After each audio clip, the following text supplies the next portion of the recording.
내가 토지에 투자해서 얻는 수익의 거의 반을 국가가 가져가는 셈입니다. 그래서 우스갯소리로 땅은 국가와 공동 투자를 한다는 얘기가 있을 정도로. 안녕하세요, 투사부입니다. 땅은 얼마나 잘 사느냐도 중요하지만 얼마나 잘 파느냐도 참 중요한 부분인데요. 자, 이 잘 파느냐에 대해서는 첫 번째로는 아주 높은 가격에 팔면 내가 가져가는 이득이 많아지겠죠. 근데 그 얼마나 비싸게 팔 수 있느냐의 문제보다 더 중요한 게 있습니다. 바로 양도세를 얼마나 줄여서 내 이익을 확보할 수 있느냐에 대한 것입니다. 말하자면 토지 양도세, 절세에 대해서 잘 아셔야 내가 가져갈 수 있는 이익이 많아집니다. 보통 땅을 매도하는 분들은 이제 어르신들이 많으신데요. 워낙 장기간 보유하고 토지 양도세가 크기 때문에 세무사를 통해서 먼저 토지 양도세를 의뢰를 하는 경우가 많은데요. 어떤 경우는 제가 생각한 것보다 훨씬 더 적게 토지 양도세가 나올 때가 있고, 어떤 경우는 정말 땅을 팔아서 국가와 함께 수익을 나눈다는 생각이 들 정도로 많이 나오는 경우가 있는데요. 이번에 토지를 양도한 어르신도 생각보다 토지 양도세가 많이 나오는 케이스였습니다. 그 양도세를 많이 부담하게 된 그 가장 큰 원인은 바로 부재지주였습니다. 토지를 취득하는 시점부터 이제 기본적인 요건을 갖춘다면 나중에 세금 폭탄에서 피해갈 수가 있습니다. 오늘은 토지 양도세를 줄이기 위해 기본적으로 갖춰야 될 세 가지에 대해서 말씀을 드리겠습니다. 직선거리 30km 이내의 조건입니다. 거주지와 해당 토지와의 거리가 직선거리로 30km 이내를 지키는 것이 중요합니다. 우리가 출퇴근할 때 통근하는 거리가 있죠. 그것처럼 농사를 짓기 위해서 왔다 갔다 하는 거리의 마지노선을 이제 직선거리로 30km 이내로 보고 있습니다. 이걸 통작거리라고 하는데요. 일종의 통근거리와 같은 개념으로 생각을 하시면 됩니다. 만약 부재지주일 경우는요, 최종으로 내야 하는 토지 양도세에서 10% 중과가 되는데요. 여기서 말하는 이제 부재지주는 땅이 있는 소재지에 거주하고 있지 않은 지주를 말합니다. 예를 들어서 내 땅이 용인에 있는데 내가 있는 거주지가 서울 강북이다 할 경우는 이제 직선거리로 30km 이내를 넘어가겠죠. 이럴 경우는 바로 부재지주에 해당합니다. 그래서 용인 토지는 주로 서울 강남, 분당, 판교, 그리고 수원 광교, 영통 이 정도에서 많이 투자를 하시는데요. 바로 근거리에 거주하시는 분들은 제촌자경의 조건을 갖출 수 있는 분들입니다. 만약에 내가 장기적으로 보유하고 싶은 땅이 있다면 네이버 맵이나 이제 카카오 맵을 켜고 내가 있는 거주지에서 직선거리로 30km 이내인지를 먼저 확인해 보시는 게 좋습니다. 두 번째, 토지 양도세를 줄이기 위한 두 번째 조건은 바로 8년 자경입니다.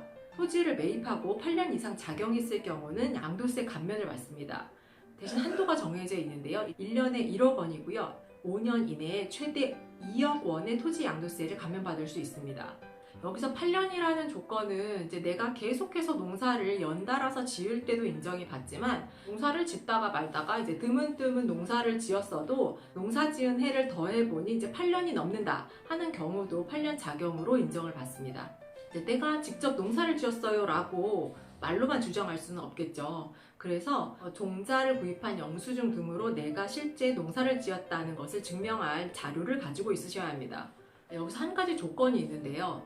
내가 8년 자경하는 동안 농사 이외에 발생한 주요 소득이 연 3,700만 원을 넘어서면 안 됩니다. 그래서 밸런스를 잘 맞추시면 토지 양도세에서 2억 원을 감면받으실 수 있습니다. 어떤 지주는 내가 8년 자경하는 시점이 내년 11월이니까 그 시점에 맞춰서 내 땅을 매도해달라고 미리 예약을 해놓은 분도 계십니다. 세 번째, 토지 장기 보유 특별공제, 장특공제라고 하죠. 나는 이 땅을 산 다음에 장기로 보유했다가 은퇴의액을 팔아서 놀러 다니는 데 쓰고 싶다 하는 경우는 이 장기 보유 특별공제에 대해서 알아놓으시는 게 좋습니다. 주택도 마찬가지지만 땅도 장기로 보유할수록 양도 차익에서 공제율이 늘어납니다.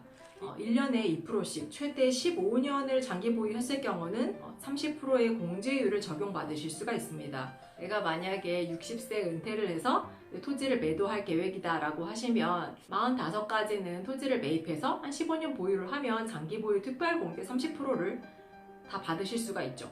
사실 토지는 오래 보유할수록 양도세 절세 측면에서 유리합니다.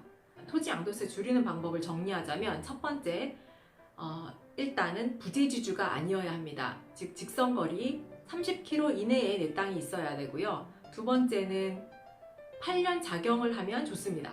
8년 작용하는 조건이고요. 세 번째, 내가 장기 보유 특별공제까지 받고 싶다 하는 경우는 이제 15년을 생각하셔서 이제 매수를 하시고 매도를 계획하시면 됩니다. 이 세 가지 조건을 지키는 것은 가장 이상적인 경우고요. 최소한 보유 기간은 2년은 넘기시는 게 가장 좋습니다. 왜냐하면 1년 이내에 땅을 매도할 경우는 세금이 양도세가 50%입니다. 그리고 1년이 넘고 2년 이내에 토지를 매도할 경우는 양도세가 42%입니다. 거기에 지방소득세가 10%가 붙기 때문에 내가 토지에 투자해서 얻는 수익의 거의 반을 국가가 가져가는 셈입니다. 그래서 우스갯소리로 땅은 국가와 공동 투자를 한다는 얘기가 있을 정도로 단기 투자는 세금이 굉장히 많이 차지합니다. 그래서 얼마나 비싸게 파느냐보다 내가 얼마나 세금을 줄여서 매도를 할 수 있느냐를 미리 생각해 놓으시는 게 좋습니다. 오늘 이 영상이 도움이 되셨다면 구독, 좋아요, 알림 설정 눌러주세요. 오늘의 토사보TV 여기까지 하겠습니다. 감사합니다.